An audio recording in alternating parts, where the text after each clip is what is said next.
Hola, bienvenidos al Club del Fallo. Mi nombre es Franco Cano, soy estudiante de abogacía y hoy voy a hablar acerca del caso Bulacio contra Argentina, que este es un fallo que llega ante la Corte Interamericana de Derechos Humanos y versa sobre la responsabilidad internacional del Estado argentino por la detención arbitraria y la posterior muerte de un joven llamado Walter David Bulacio. Para empezar con los hechos, los mismos se inician el 19 de abril de 1991 en la ciudad de Buenos Aires, cuando la policía realiza una detención masiva de más de 80 personas en el marco de un concierto de rock. Entre los detenidos se hallaba Walter Bulacio, que era un menor de 17 años, que luego de ser detenido es llevado a una comisaría donde es golpeado reiteradas veces y nunca se comunica de la detención a sus padres, siendo que este era menor, y tampoco se lo pone a disposición de un juez. Nuestro código penal, justamente en el artículo 143, hace referencia a que se va a punir al funcionario público con una pena de prisión e inhabilitación especial que prolongue indebidamente la detención de una persona sin ponerla a disposición de un juez competente.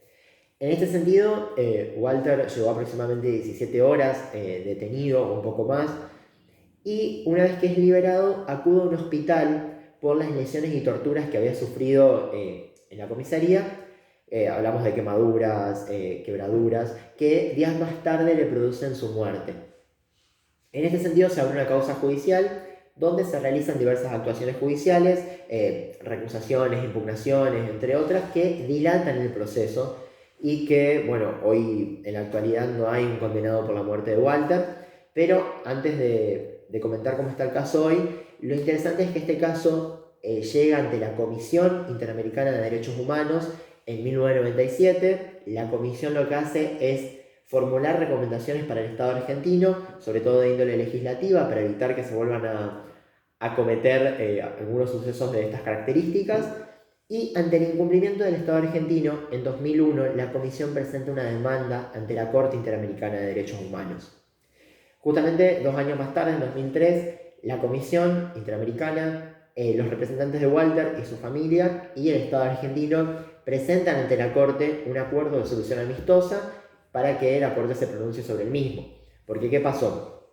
Cuando se presenta la demanda ante la Corte, la Comisión Interamericana exige que se responsabilice al Estado argentino por la violación de varios derechos contenidos en la Convención Americana de Derechos Humanos.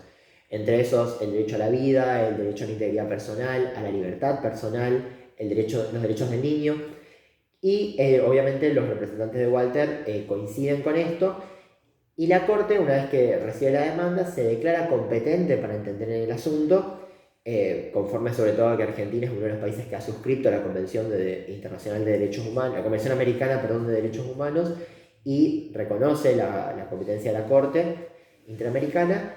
Y justamente el Estado argentino lo que hace es asumir la responsabilidad internacional respecto del caso.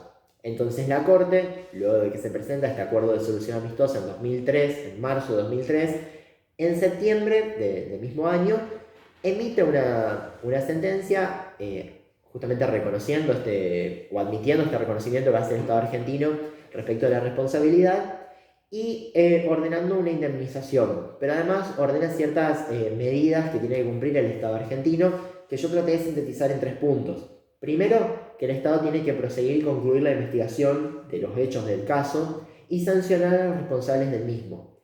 Y además que los resultados de las investigaciones deberán ser públicamente divulgados.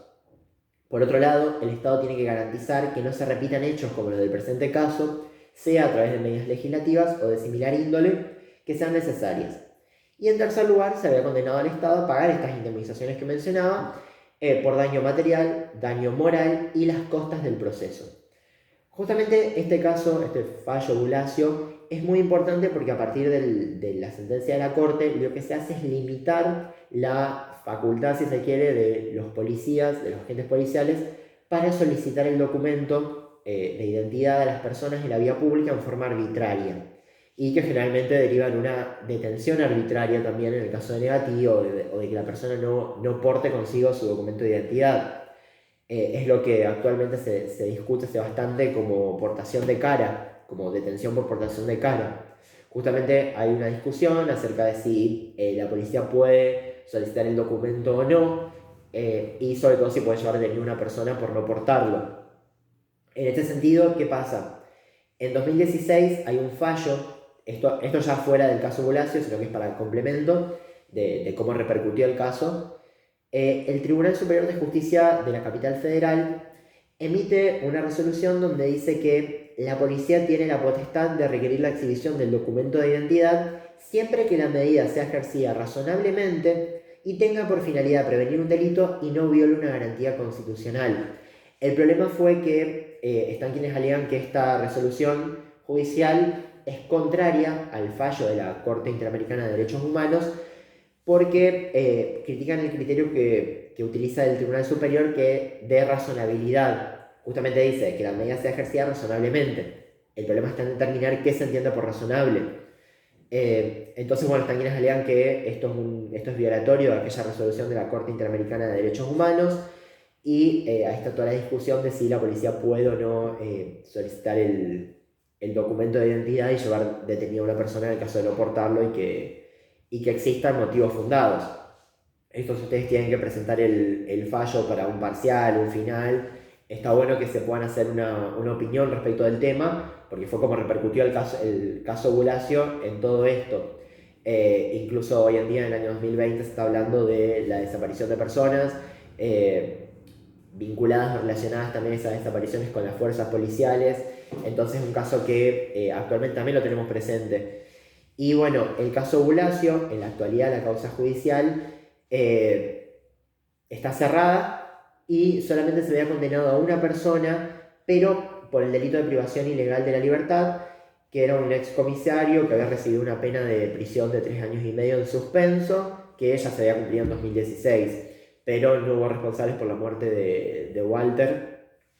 Y el caso hoy en día está cerrado, por eso también están quienes reclaman ante la Corte Interamericana de Derechos Humanos que se le exija al Estado argentino que cumpla con la sentencia y que continúe la investigación. Pero bueno, más allá de eso, también es importante el fallo que nos permite poner sobre la mesa estos temas y poder debatirlos hoy en día, que en cierto punto también es malo que estemos hablando de desaparición de personas por parte de las fuerzas policiales en pleno año 2020, pero también está bueno estas cuestiones para empezar a discutir o debatir las formas de poder solucionar los mismos. Por ejemplo, cuando les mencionaba el caso de si la policía debía o no pedir un documento de identidad, están quienes alegan que no, porque no hay ninguna ley que obliga a los ciudadanos a portar el documento de identidad consigo mismo. O sea, entonces como que hay varios fundamentos legales bastante interesantes por si lo quieren preparar como tema o si tienen que prepararlo para rendir algún parcial o final. Así que bueno, eso es un pantallazo general del caso Bulacio, algunas de las incidencias que tuvo en la práctica, con posterioridad al mismo. Así que nada, espero que les haya servido. Y tienen en el canal un montón de videos para ver de otros fallos que también son bastante interesantes. Y nada, vamos a seguir subiendo, así que muchas gracias por seguirnos.